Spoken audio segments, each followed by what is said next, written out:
17 with 5:35 left in the third. They were down 13 as we opened the fourth quarter. And then it happened. What? We'll try to decipher it next on Postcast. You are Locked On Jazz, your daily podcast on the Utah Jazz. Part of the Locked On Podcast Network, your team every day. I know that the audio is not perfect right now. It's coming through the computer instead. I'm not quite sure why. I'll have to see what I can do to figure that out here in a second. We will fix it in just one moment. We'll be like the Jazz. We'll make a comeback here, and it will change everything, and then we'll get much better. And there it is. We now sound better. Like the Jazz, it didn't start well at all. Ended well. But it's going to end well. Merry, happy holidays to everyone. Wow. My analogy during the game, and I'm not sure where this came from, was it was like having Christmas and you're opening presents, and the first one you get's from Uncle Jerry, and it's not good. And then crazy Aunt Marjorie gives you some, like, crayon kit, and it's not good. And then Grandma Beth gives you the next one, and it's not good. And then Grandpa Steve's present's awful. It's a sweater. Nobody wants a sweater. And then finally, from the back of the trees come all the presents. Somebody gives you money. You get some money. Now you got a PlayStation, and all of a sudden something else.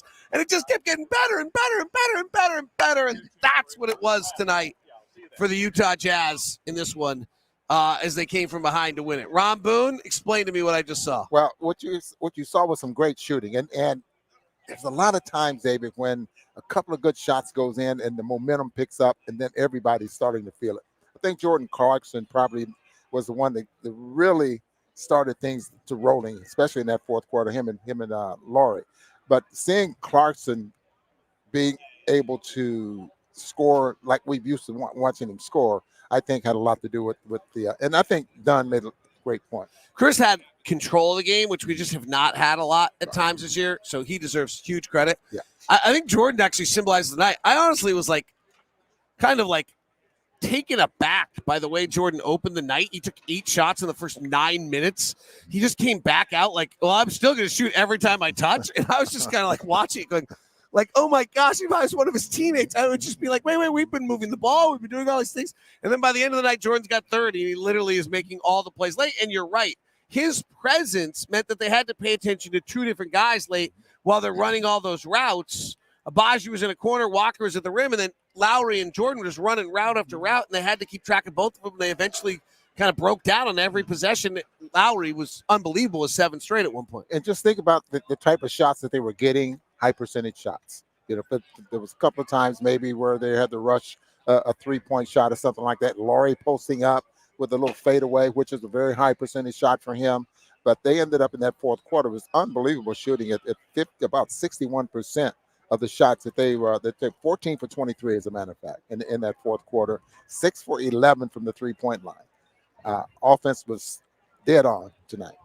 The story on the Raptors is that their half-court offense is not good, that their offense has gotten a little bit better, that their defense had really fallen apart. We got the opposite early. They were incredible offensively. Scott Morrison, who joined us at halftime for the interview, he was salty.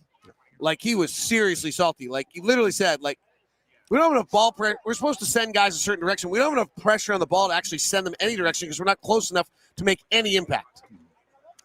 So when that happens and the coaches get on you, you start paying a little more attention to that. Not sure that the defense really picked up that much in the second half, but the offense picked up. And guys started to score, started to – Markkanen, Lauri started protecting the basket a little bit more. It's amazing how things just start to snowball, and I think that's what we saw tonight. And the fact that they stopped giving up transition points in that third period. It wasn't until late in that fourth quarter that you saw Barnes or OG decided they're just going to try to take it coast to coast. That third period, we didn't see a lot of that. What we saw was a lot of the Utah Jazz trying to getting things together. Well, halftime fast break points were 22-0.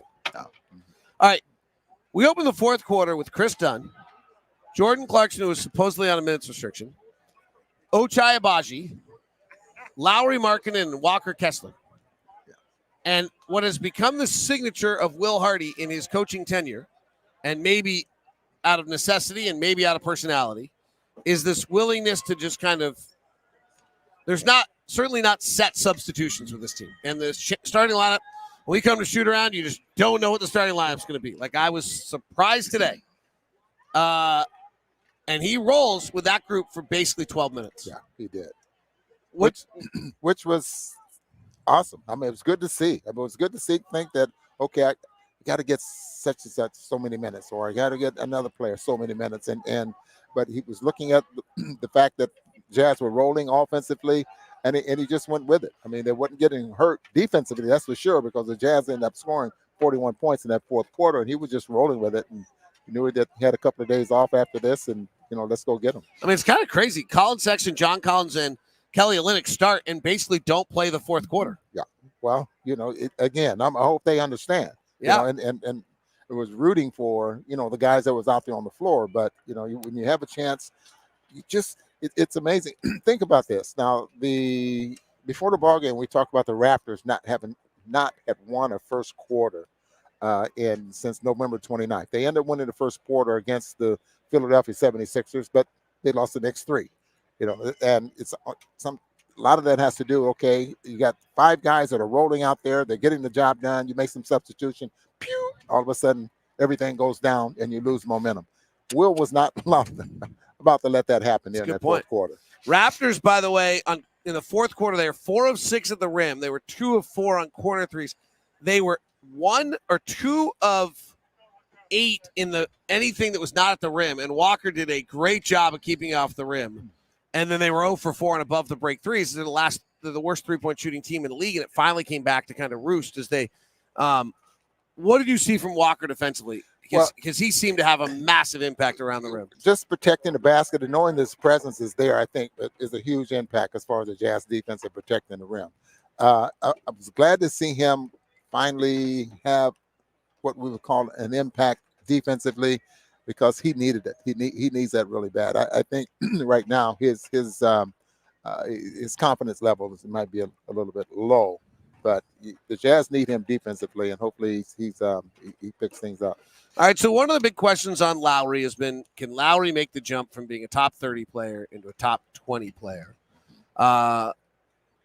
Tonight they went small, played Pascal Siakam as their center for the final 7 minutes, and we scored in like 8 straight possessions, so you can decide what you think of that.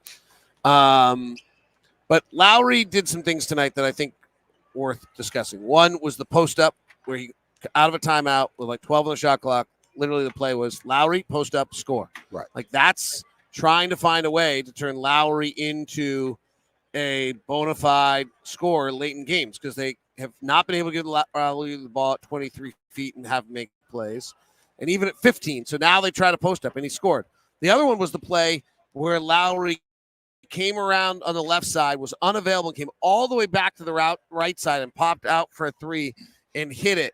I thought we saw some big steps from him. Fourth quarter, he ended up with 9 points, but 30 on the night. I thought we saw some big steps for him in the growth of like being a go-to guy tonight.